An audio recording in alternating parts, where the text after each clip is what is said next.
So let's talk about now the decline of the Illuminati, because there's almost a good soap opera in here as well, with the various characters and what happened to them.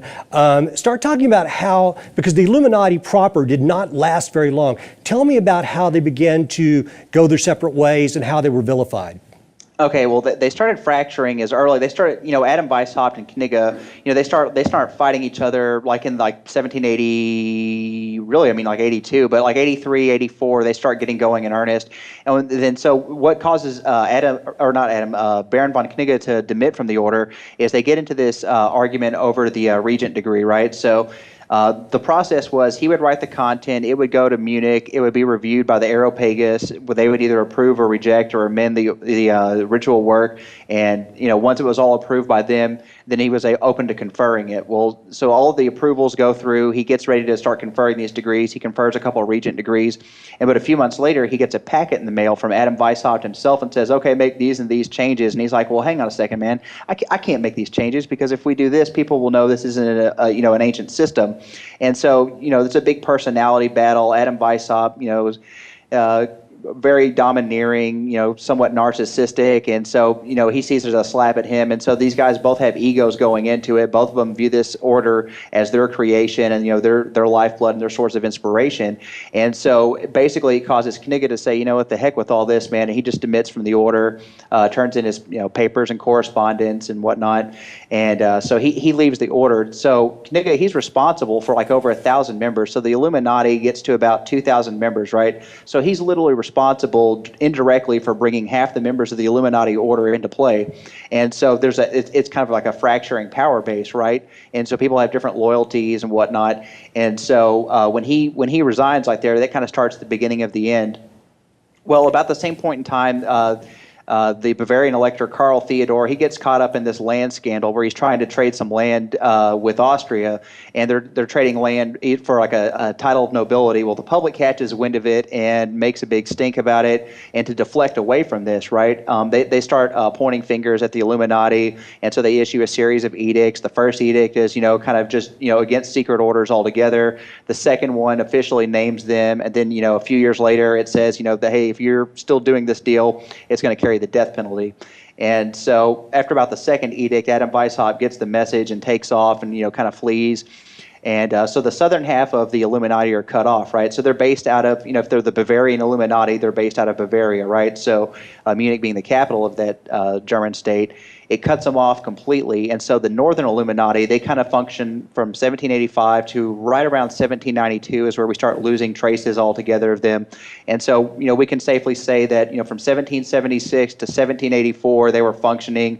1785, they're decapitated in the south. And from 1785 to 1792, they linger on, and just kind of burn out like a candle.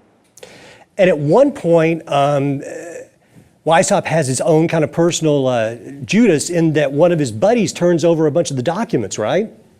Well, no, so he's, who was it? It was Svak. Like it was one of his buddies who's on the Areopagus, right? So he's got a little castle, and he keeps a lot of the papers and stuff like that on hand. Well, he gets raided. They search and they seize his papers. But are you talking about the courier Lanz, or who are you talking about? Well, one of the things that was interesting to me is that when they were trying to shame the Illuminati, they took this trove of material and made it public, and I was not clear how they got a hold of that.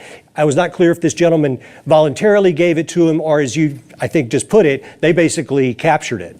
Well, yeah, there's actually two raids, and so there was a guy named Baron de Bossis, and he had his little house in Sandersdorf. He had his correspondence taken, and then Councillor Svak, he had his correspondence and papers and ritual texts and regalia and things taken as well.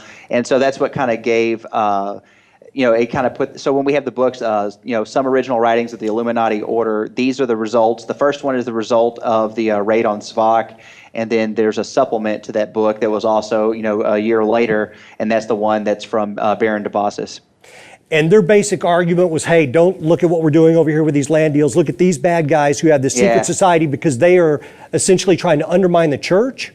Well, no, what it was is they were cherry picking correspondence, right? So like if I say I hacked into your email box and I started going through your emails, I promise you I can find in a few minutes some things that'll make you look in a negative light, right? Because that's Right. just the nature of humanity. You know, Sure. we're good and we're bad, right? And so they cherry pick all these things out that's kind of damning. Like, they had like, oh, they're looking for these recipes for abortions and poisons and whatnot like that. And what it was is Adam Weishaupt, his former wife, Afra, like when she died, right before she died, she kind of arranged for him to to marry her sister who wasn't married, and to raise their children because she was familiar, family member, and whatnot like that. Well, before they can get approval from the church to get married, he ends up getting her pregnant, and so that's why to save his reputation, he's looking to get an abortion. Of course, that never happens, but that's what was kind of going on there. And so there's lots of little things like that where maybe he was trying to protect his honor, and yeah, that really was vain, and yeah, murder is pretty bad. But at the end of the day,